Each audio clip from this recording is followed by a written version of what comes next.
Cell phone پہ گفتگو کرنے کا اپنا مزہ ہے، جبکہ رات کے آخری پہر مناجات کے ذریعے اپنے محبوب پروردگار کے ساتھ تار جوڑنے کا اپنا مزہ ہے، یار دوستوں کے درمیان محفلوں میں کھلکھلا کے ہنسنے کا اپنا مزہ ہے، جبکہ رات کی تنہائیوں میں اللہ کے سامنے آنسو بہانے کا اپنا مزہ ہے، دوست احباب کے ساتھ سیر سپاٹوں پہ جانے کا اپنا مزہ ہے، جبکہ اللہ کی دین کی خاطر در در کی ٹھوکریں کھانے کا اپنا مزہ ہے۔ مادی دنیا کی اپنی لذات، روحانی دنیا کی اپنی لذات، افسوس کہ ہم روحانی دنیا کی لذات سے ناآشنا ہیں۔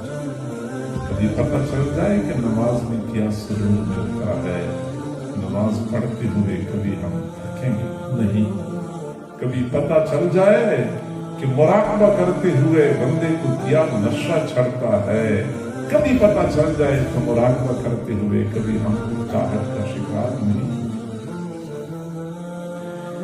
حضرت مولانا فضل الرحمان گنج مراد آبادی رحمۃ اللہ علیہ نے حضرت مولانا اشرف علی تھانوی رحمۃ اللہ علیہ کو فرمایا، اشرف علی، جب میں سجدہ کرتا ہوں تو مجھے یوں محسوس ہوتا ہے جیسے میں نے اللہ کے قدموں پہ سر رکھا ہوا ہے، سر اٹھانے کو دل نہیں کرتا، سر اٹھانے کو دل۔ کبھی یہ حضوری کے سجدے ہمیں نصیب ہوا ہے،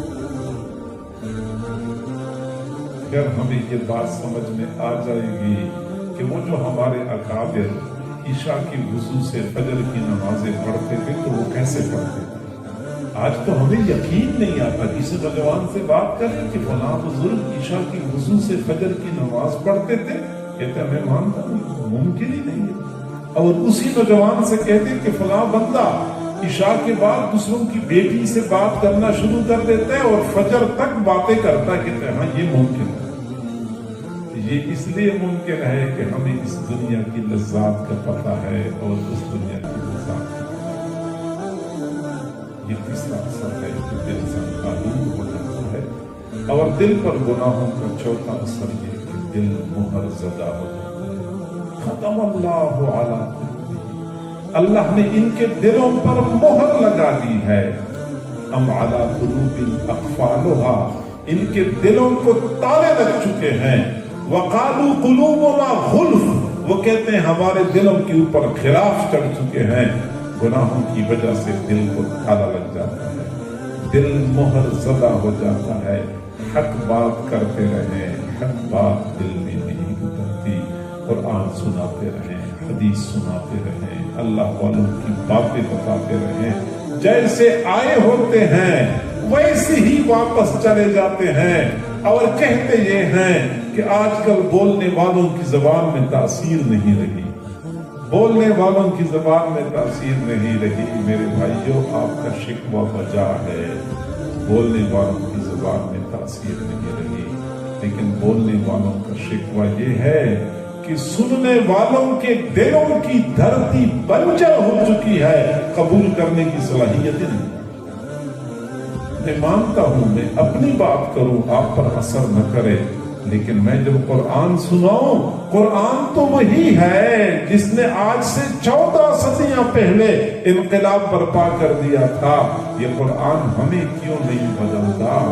ہم تو روز سنتے نہیں ہیں، درس قرآن میں بیٹھ جاتے ہیں، نماز میں سنتے ہیں، اس کے علاوہ بھی سنتے ہیں، کوئی فرق ہی نہیں آتا۔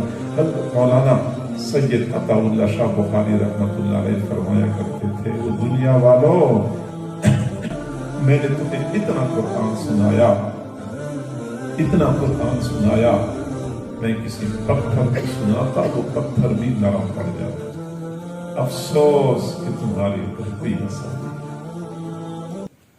دل مہر زدہ،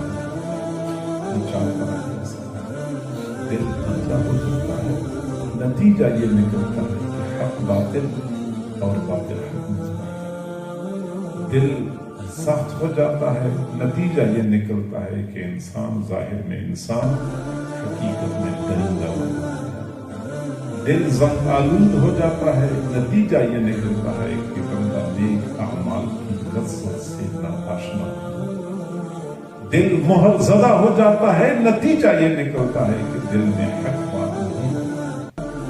اگر یہ اثرات ہم اپنے دلوں میں محسوس کرتے ہیں تو پھر اپنے دلوں کے لیے فکر مند ہونے کی ضرورت ہے۔ ان سنگ آلود دلوں کو چمکانے کی ضرورت ہے، ان سخت دلوں کو نرمانے کی ضرورت ہے، ان ٹھنڈے دلوں کو اللہ کی محبت سے گرمانے کی ضرورت ہے۔ کاش کہ ہم اپنے دلوں کو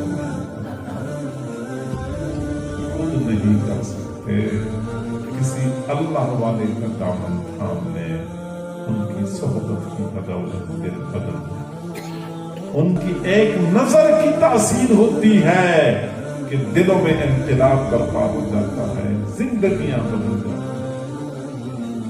حضور صلی اللہ علیہ وسلم نے ہجرت سے پہلے حضرت مصعب بن عمیر اور عبداللہ بن ام مکتوم رضی اللہ تعالی عنہما کو مدینہ منورہ تو وہاں لوگوں کو دین کی دعوت دی۔ دونوں حضرات وہاں گئے، لوگوں کو دین کی دعوت دینی شروع کر دی۔ لوگ جوق در جوق آتے تھے، کلمہ پڑھ کے مسلمان ہو جاتے تھے۔ حضرت سعد بن معاذ رضی اللہ عنہ مدینہ منورہ کے سردار تھے، ان کو پہلے مسلمان نہیں ہو چکے تھے۔ کسی نے بتایا کہ یہاں مدینہ میں دو بندے آئے ہیں اور وہ کسی نئے دین کی دعوت لوگوں کو دیتے ہیں، بڑا اثر رسوخ بڑھا رہے ہیں، ہلکا اثر بڑھ رہا ہے۔ بڑے غصے ہو گئے، فرمایا یہ کون لوگ ہیں ہمارے ہوتے ہوئے مدینہ منورہ کے اندر اپنے اثرات بڑھا رہے ہیں، اپنے نئے دین کو پھیلا رہے ہیں۔ غصے میں اپنے چچا زاد بھائی اسید بن حضیر کو فرمایا کہ جاؤ پتہ کر لو یہ کون لوگ ہیں اور کیا دعوت دیتے ہیں۔ حضرت اسید بن حضیر رضی اللہ تعالیٰ عنہ حضرت مصعب بن عمیر سے ملاقات کی، پہلی ملاقات میں دل دے بیٹھے، کلمہ پڑھا اور مسلمان۔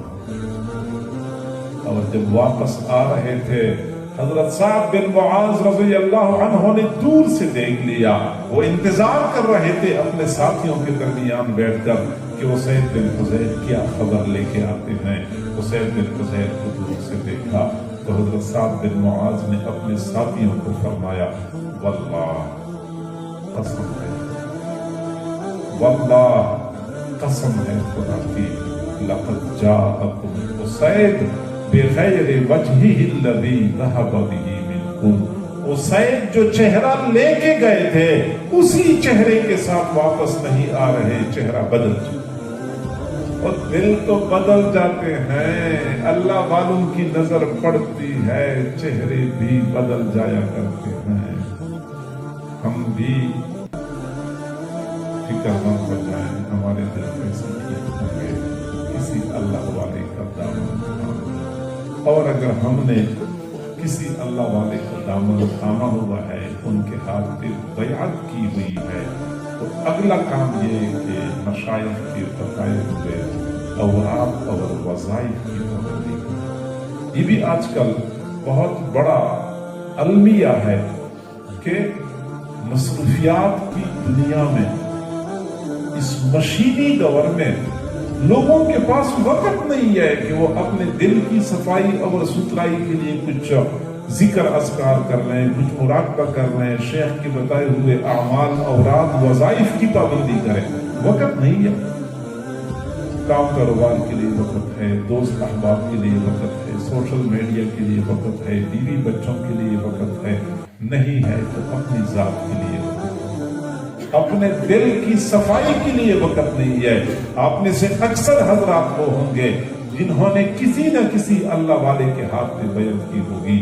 بیعت کی اپنی برکات ہوتی ہیں، لیکن وہ برکات فقط کافی نہیں ہے۔ بیعت کا ایک مقصد ہوتا ہے کہ بندے کے اندر سے گناہوں کا کھوٹ نکل جائے، بندہ گناہوں سے پاک صاف ہو جائے۔ اس کے لیے پھر شیخ کے بتائے ہوئے اوراد اور وظائف کی پابندی کرنی ہوتی ہے، اور جب تک اوراد و وظائف کی پابندی نہیں کریں گے، تبدیلی نہیں آئے گی، ہاں کبھی کبھار ایسا ہوتا ہے کوئی معجزہ ظاہر ہو جاتا ہے، شیخ کی کرامت ظاہر ہو جاتی ہے، پھر وہ اور بات ہے کہ اعمال کی پابندی کیے بغیر بھی بندہ اللہ کا مقرب بن جاتا ہے، ورنہ عام دستور یہ ہے کہ معمولات کی پابندی کرنی پڑتی ہے۔ آپ حضرات سے گزارش ہے، بہنوں بیٹیوں سے گزارش ہے کہ مشائخ کے بتائے ہوئے اعمال اور اوراد کی پابندی کریں، زندگی کا لطف پائیں گے، ایمان کی حلاوت محسوس ہوگی، نیک اعمال کی لذت کا احساس و ادراک ہوگا۔ اللہ تعالی ہم سب کو سمجھنے اور عمل کرنے کی توفیق عطا فرمائے۔ وآخر دعوانا ان الحمد للہ رب العالمین۔